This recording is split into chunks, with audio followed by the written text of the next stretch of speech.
Assalamualaikum warahmatullahi wabarakatuh. Selamat berjumpa dengan saya. Nama saya Susan Siti Nurhaliza.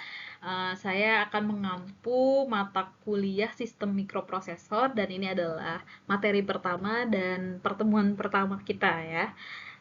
Langsung saja, di sini ada capaian mata kuliah yang harus dicapai setelah kalian belajar ini. Nanti kalian bisa baca sendiri. Nanti akan saya bagikan untuk PowerPoint-nya. Lanjut. Untuk pertama yaitu pengenalan sistem mikroprosesor.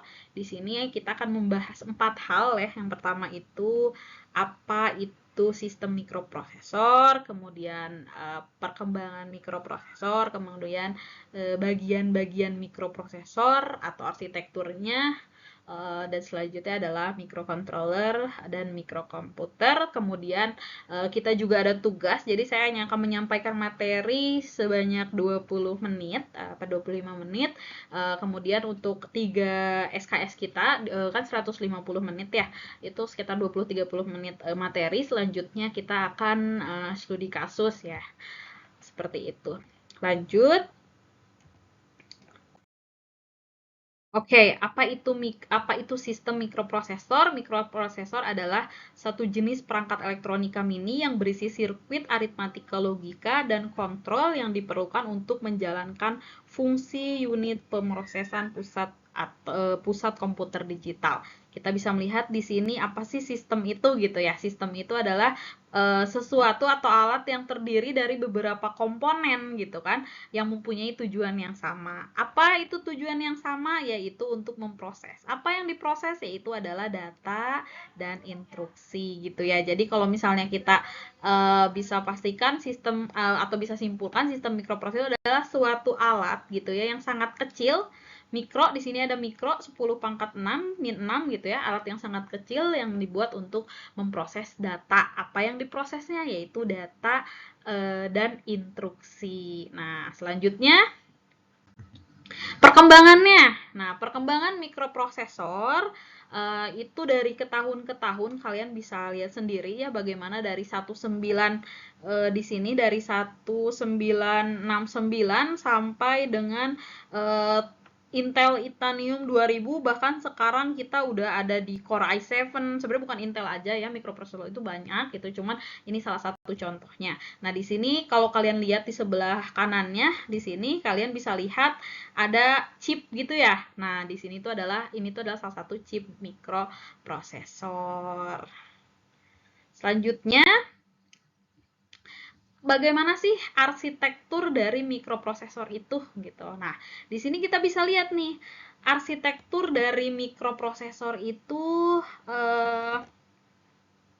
nih, kita bisa lihat di sini bahwa di sini ada ALU. Nah, ALU, maaf, ininya biar jelas kita warna merah dulu ya. ALU di sini tuh ALU tuh apa? Arithmetic gitu ya. Di sini algorithm and logic unit katanya. Jadi di sini itu adalah ALU itu berfungsi untuk melakukan perintah yang tadi. Instruksi, apa yang diproses? Instruksi dan data. Nah, di sini instruksinya nih di sini, instruksi. Nah, di sini kenapa di sini disebutkan logika? Karena salah satu prinsip kerja mikroprosesor tadi adalah berdasarkan logika ya, logika.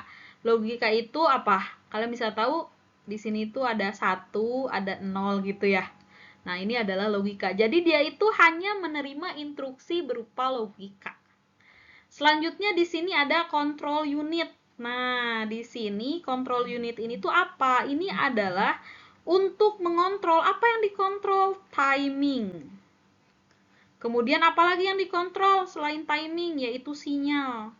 Nah, kebayang dong semua instruksi ini kalau misalnya kita minta ke mikroprosesor itu misalnya tuh disuruh membaca, menulis. Nah, kalau misalnya tidak ada yang mengontrol kapan dia membaca, kapan dia menulis, kapan diterima sinyal, kapan nggak diterima sinyalnya, ya pasti bakal bertabrakan. Makanya ini tuh seperti jantungnya nih, ini untuk mengontrolnya gitu.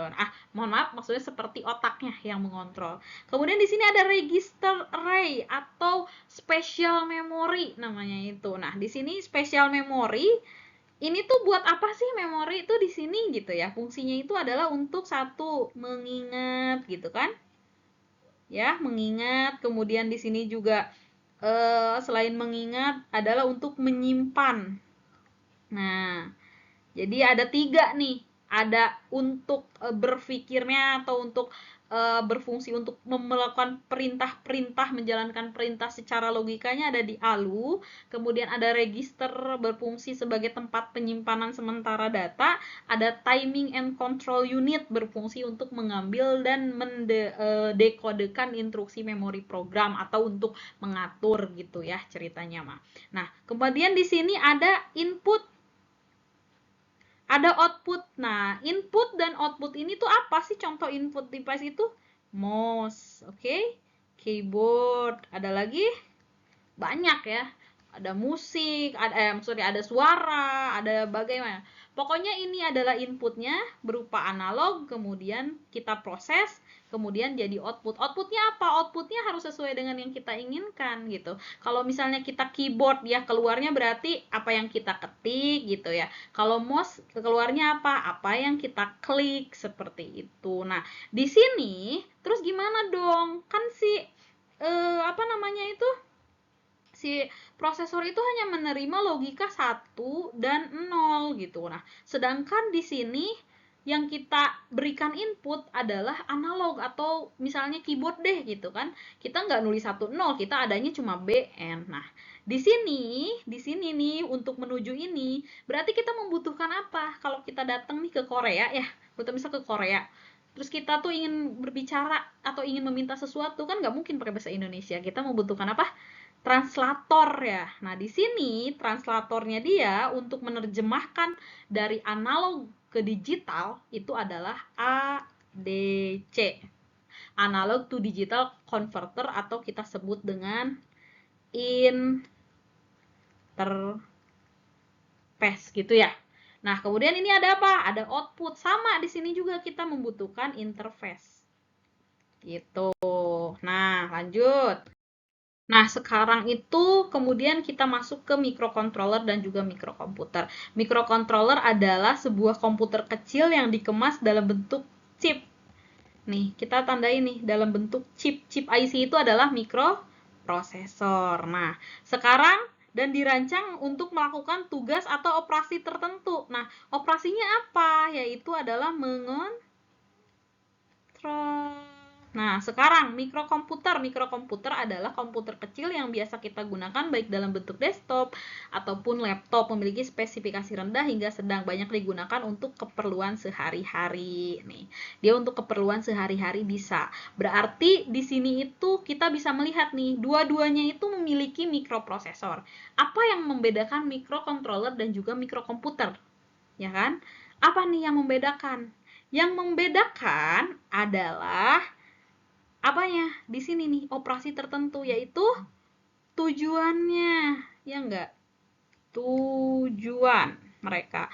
Kalau microcontroller bertujuan untuk memiliki tujuan spesifik purpose, ya enggak? Yaitu dia cuma satu, tugasnya itu adalah mengontrol apa aja, mengontrol mesin, mengontrol tangan atau apapun. Tapi kalau mikrokomputer atau yang biasa kita gunakan, dia mempunyai general purpose, yaitu dia bisa melakukan apa aja, menulis, membaca, ya kan, kita bisa menyuruh dia apapun, mengetik, write, menonton atau apapun ya. Jadi itu perbedaan dari mikrokomputer dan juga mikrocontroller, tapi sama-sama menggunakan mikroprosesor, seperti itu. Selanjutnya aja. Nah, ternyata sudah selesai teman-teman untuk materinya. Selanjutnya ini ada tugas, jadi memang dalam kuliah saya 20 menit sampai 30 menit itu saya memberikan materi, namun untuk 120 menitnya nanti kita akan studi kasus ya di sini. Buatlah sebuah kelompok 3 sampai 4 orang, kemudian presentasikan hasil studi kasus di bawah ini. waktu diskusi kalian 40 menit, kemudian waktu presentasi kalian 15 menit masing kelompok, kemudian 10 menit untuk tanggung jawab. Untuk studi kasusnya analisis dampak pengaruh perkembangan mikroprosesor pada perkembangan teknologi serta pengaruhnya terhadap kehidupan manusia. Kemudian ungkapkan nih dalam presentasi kalian, menurut kalian apakah pengaruh tersebut membawa dampak positif atau negatif? Kalau misalnya dampaknya negatif, apa kira-kira solusinya? Baik, cukup sekian dari saya. Terima kasih atas perhatian kalian. Mohon maaf jika ada kesalahan. Wabillahi taufiq wal hidayah. Wassalamualaikum warahmatullahi wabarakatuh.